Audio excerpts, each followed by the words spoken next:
ছেলে হওয়া এত সহজ না, অনেক কিছু ঘুরে আমাদের মাথায়। সব তো তোমার বইলা বোঝানো যাবে না, তারপরও কিছু বলি শোনো।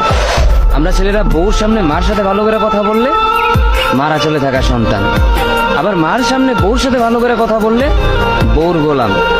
নিজের ছেলে মেয়েদের যদি মারি আমাদের দয়া মায়া নাই, আর ওই ছেলে মেয়েদের যদি কিছু না বলি আশকারা দিতেছি।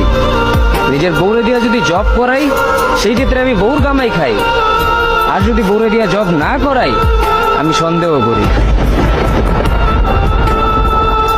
সারাদিন ঘরের বাইরে থাকলে আমরা ভাদাইম্মা, আর যদি ঘরের ভিতরে থাকি তাহলে বেকার, কাজ কাম নাই।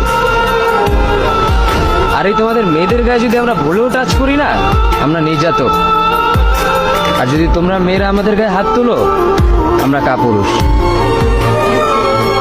আর একটা ছেলে কি বা করে পুরো লাইফে নিজের জন্য? মার ওষুধের থেকে শুরু করে বউ বাচ্চার প্রত্যেকটা শখ পালন করার দায়িত্ব একটা পুরুষের। কিন্তু কি লাভ এত কিছু কইরা?